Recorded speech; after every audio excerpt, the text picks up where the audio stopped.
আপোনালোকে যি ধৰণে মই ৰাতিপুৱা নুমলীগড়ৰ পৰা আহি থাকোঁতে দেখিছিলোঁ যে বাটে বাটে ৰাইজ ফ্লেগ লৈ পেলাই ৰাস্তাত ৰৈ আছিলে।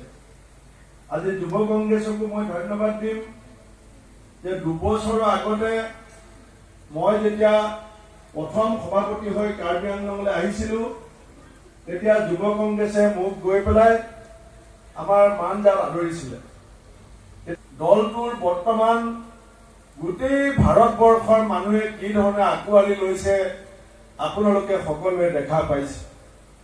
আমাৰ ৰকিবুল হুছেইন ডাঙৰীয়াই ক'লে আৰু গোটেই ৰাইজে গম পাইছে যে 3 ডিচেম্বৰৰ দিনাখন ৰিজাল্ট আহিব। তেখেতে 5-0 বুলি কৈছে। 5-0টো হয়েই। মই আৰু দুটা কথা আপোনালোকক মনত পেলাই থৈ যাব বিচাৰিছো। আপোনালোকে 3 তাৰিখে চাব মিজোৰামত বিজেপি যদি জিকে অকল 2টা সমষ্টিত জিকিব, বাকী সবতে হাৰিব মিজোৰামত। তেলেংগানাত আপোনালোকে চাব বিজেপিয়ে ডাবল ডিজিট নেপায়, ডাবল ডিজিট এমএলএ নেপায়, সিংগুল ডিজিটত থাকিব বিজেপি তেলেংগানাত। আৰু আজি মধ্যপ্ৰদেশৰ অলপ দেৰি আগতে মোলে আমাৰ AICCৰ পৰা সাৰ্ভে ৰিপৰ্ট পঠিয়াইছে। মধ্যপ্ৰদেশ, ছত্তীশগড়, ৰাজস্থানত আমাৰ দলৰ ভিতৰত ইতিমধ্যে মুখ্যমন্ত্ৰী কাক পতা হ'ব সেই সম্পৰ্কত আলোচনা বিলোচনা আৰম্ভ হৈছে। বিজেপিৰ একমাত্ৰ শ্লোগান হৈছে হিন্দু, হিন্দু হিন্দী।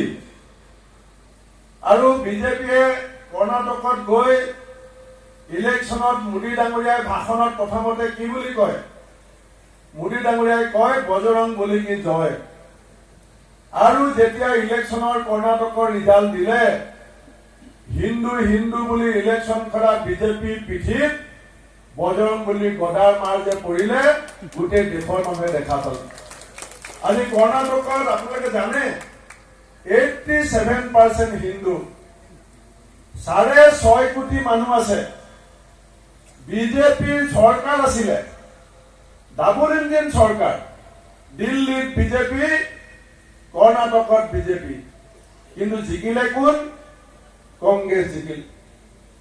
হিমাচল প্ৰদেশত বিজেপি ৰাষ্ট্ৰীয় সভাপতি JP নাড্ডা ডাঙৰীয়াৰ ঘৰ আৰু 93% হিন্দু হিমাচল প্ৰদেশত। হিন্দু হিন্দু পাৰ্টি বুলি কোৱা বিজেপি নিজৰ ৰাষ্ট্ৰীয় সভাপতি JP নাড্ডা ডাঙৰীয়াৰ ৰাজ্যখনত আজি কংগ্ৰেছ দলৰ পতাকা উৰিছে।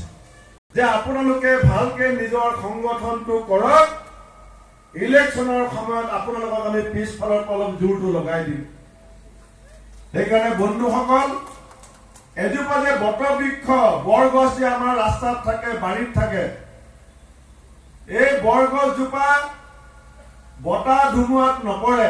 এই যে এই পাছফালে যে ডাঙৰ ডাঙৰ গছ দেখিছে, এতিয়া চ'ত মাহত যেতিয়া ডাঙৰ বতাহ আহিব এই ডাঙৰ গছজোপা বাগৰি নপৰে।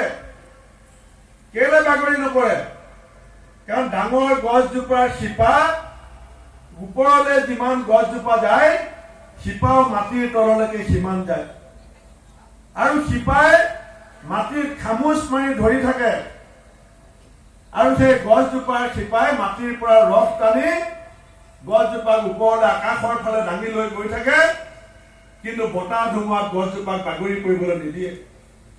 আজি কংগ্ৰেছ দল, অসম প্ৰদেশ কংগ্ৰেছ কমিটি আপুনি বটবৃক্ষ বুলি ক'ব পাৰে, কিন্তু কংগ্ৰেছ দল বতাহ ধুমুহা, লোকসভা নিৰ্বাচন, বিধানসভা নিৰ্বাচন, এইটো এটা বতাহ। এই বতাহত যদি দলটো শক্তিশালীভাৱে জীয়াই থাকিবলৈ হয়, আমাৰ দলৰ ঘাই শিপা হৈছে আমাৰ বুথ কমিটি। আমাৰ বুথ কমিটি যদি শক্তিশালী হয়, মণ্ডল কমিটি যদি শক্তিশালী হয়, জিলা কমিটি যদি শক্তিশালী হয়, আমাৰ প্ৰদেশ কংগ্ৰেছ কমিটি আপোনা আপুনি শক্তিশালী হ'ব।